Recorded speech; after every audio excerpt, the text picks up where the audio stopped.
안녕하십니까. 형사전문 변호사 최한결입니다. 오늘은 강제추행죄에 대해서 설명을 드리려고 하는데요. 강제추행죄 사건은 성범죄 가운데서도 단연 압도적인 비율을 차지하는 사건입니다. 그 범죄가 포괄하는 범위가 그만큼 넓기도 하지만 무엇보다도 성행위에는 이르지 않는 것이다 보니까 일상생활에서 쉽게 발생할 수 있다는 특징이 있습니다. 잘 아는 사이에서는 물론이고 모르는 사이 간에서도 순간적으로 신체를 만진다거나 껴안는 등의 행위에 의해서 입건이 되고 처벌까지 받는 사례들이 굉장히 많습니다. 피해자 진술이 특히 중요한 증거로 활용되는 범죄이기 때문에 수사 과정에서부터 치열한 머리싸움이 전개되기도 합니다. 그에 따라서 변호인 선임 및 다양한 대응 방법을 활용해서 적극적으로 자신의 입장을 옹호해 나가는 것이 필요합니다. 현행 형법의 규정에 의하면 폭행이나 협박을 통해서 추행했을 때 강제추행죄의 범죄가 성립됩니다. 판례를 살펴보면 피해자의 의사결정 자유를 침해하고 성적인 도덕관념에 반하는 것, 성적 수치심 내지 혐오감을 들게 하는 것 등이 해당 범죄 성립의 주된 개념 표지가 됩니다. 어느 행위가 이에 속하는지는 보는 사람마다 다를 수도 있습니다. 그렇기 때문에 변호인과 함께 정당한 부분을 적극적으로 밝혀나가는 것이 중요하게 작용을 합니다. 유죄가 될 수 있는 것을 무죄로 만들 수도 있고 감경을 받을 수도 있기 때문에 포기하지 않고 최대한 전략적으로 고민을 해야 합니다. 이제 실제 사례들을 살펴보면서 강제추행죄 무혐의 대응 요령을 간단하게 알아보도록 하겠습니다. 피의자인 A씨는 버스 옆자리에 앉아있는 여성의 허벅지에 손을 올리거나 치마를 입은 다리 부분을 휴대폰으로 촬영했다는 이유로 입건이 되었습니다. 뒷좌석에 앉아있던 사람이 이 광경을 보고 현장에서 제지를 한 것인데요. 그 피의자 A씨 휴대폰을 보니까 실제로 옆자리 여성의 사진이 있었기 때문에 바로 경찰서에 넘겨진 사건이었습니다. 피의자 A씨는 처음에는 극구 혐의를 부인했습니다. 피해자가 잠들어 있는 사이에 내가 아는 사람과 너무 닮아서 유심히 쳐다본 적은 있지만 그렇다고 강제추행죄를 범한 것은 아니었으며 내 휴대폰에 찍힌 사진도 창밖 풍경을 촬영하다가 함께 잡힌 것에 불과하다고 주장을 했습니다.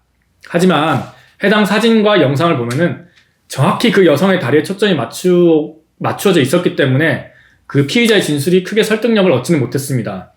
오히려 그 뒷좌석 승객의 주장에 따르면 피의자가 몸을 앞으로 숙이거나 기울여서 옆좌석에 몸을 더듬는 것 같았고 이상해서 가까이 다가가 보니까 휴대폰으로 뭔가를 찍고 있었다는 그런 주장이 더욱 신빙성이 있었습니다. 결국 섣불리 강제추행죄의 무혐의를 주장해서는 오히려 형량이 높아지겠다고 판단한 변호인은 피의자에게 자백을 권유했습니다. 전략을 수정하도록 했고 피해자와 합의를 보기 위해서 다합도로 노력을 펼쳤습니다. 요즘에는 피해자와 합의를 하기 위해서 무리하게 접근을 했다가 오히려 주거침입죄나 협박죄가 성립을 하는 경우가 많습니다. 그리고 법원으로부터 또는 수사기관으로부터 경고를 받기도 하기 때문에 신중하게 접근을 하는 것이 필요합니다. 다행히 피해자 측에서는 만약에 피의자가 반성을 하면서 합의를 하겠다고 하면은 이에 응할 의사가 있다라고 조금 전향적인 자세로 나와주었기 때문에 다행히 합의서를 받아낼 수가 있습니다. 특히 이 사안은 피의자의 나이가 정말 20대 초반밖에 되지 않았고 초범이었기 때문에 검찰에서도 더욱이 유리한 방향으로 선처를 해주어서 기소유예 결정을 받았습니다. 또 다른 사례는 피고인 B씨의 이야기입니다. B씨는 한밤중에 골목길에 술이 취해 앉아있던 여성을 도와주는 척하면서 모텔로 데려가려고 했으나 피해자의 거부로 불가해지자 가슴이라든지 신체 여러 곳을 만지고 달아났다는 것으로 기소가 되었습니다. 인근 편의점 입구의 CCTV에 피해자를 부축하면서 지나가는 장면이 포착이 되었고 그 동네 주민의 목격 진술까지 있었습니다. B씨는 처음에는 강간미수 등의 혐의로 입건이 되었었는데요. 다행히 변호인과 함께 능동적으로 대응한 덕분에 그 기소 혐의를 강간해서 강제추행죄로 법정형이 보다 낮은 것으로 바꿀 수가 있었습니다.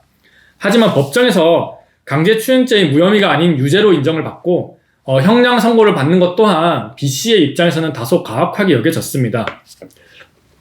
내가 의도적으로 한 것은 아니었고 처음에는 정말로 술 취한 여성을 도와주려는 목적이었는데 함께 부축을 하고 길을 걷다가 그만 욕정이 생겼고 이를 참지 못한 것을 인정했습니다. 다만 수사 과정에서부터 재판에 이르기까지 계속 반성의 의사를 표시를 했고 피해자에게도 합의금을 지불한 점을 내세웠습니다. 더욱이 피해자에게 그다지 큰 피해 유발이 된 것은 아니었고 피고인에게 있어 과거 범죄 전력이 없다는 점도 중요한 양형사유로 작용을 했습니다. 법원에서는 그 혐의가 강제추행죄 혐의에 해당하는 사실은 충분히 입증이 된다고 봤습니다. 하지만 피고인 스스로가 주장하듯이 계획성이 있는 것은 아니었고 단순 우발적 사안이었고 범행 이후부터 계속해서 반성하고 있다는 점을 높게 평가했습니다. 특히 반성문을 수차례 제출을 했고 피해자에 대한 사과의 의사표시를 진심 어리게 했다는 점이 중요하게 참작이 되었습니다. 그래서 결국 실형 선고를 면할 수가 있었고 징역형의 집행유예 판결을 얻었습니다. 이처럼 성범죄는 보완 처분까지 부과될 수 있는 굉장히 중대한 사안이고요. 최대한 유리한 방향을 위해서 노력해야 할 필요가 있습니다. 섣불리 나가거나 쉽게 생각했다가는 평생에 걸쳐서 성범죄자라는 멍해를 짊어질 수가 있고 신상정보 공개, 전자발찌 부착, 취업 제한 등 일상생활에서도 큰 불이익을 면하지 못할 수가 있습니다. 그렇기 때문에 처음부터 변호인과 최선의 이익을 확보하기 위한 전략적인 고민을 하고 행동하는 것이 무엇보다도 중요합니다. 조금이나마 유리하게 작용될 부분이 있다면 경험이 풍부한 변호인의 조력하에 적극적으로 대응을 하셔서 결실을 맺는 것이 필요하겠습니다. 이상 최한결의 변호사였습니다.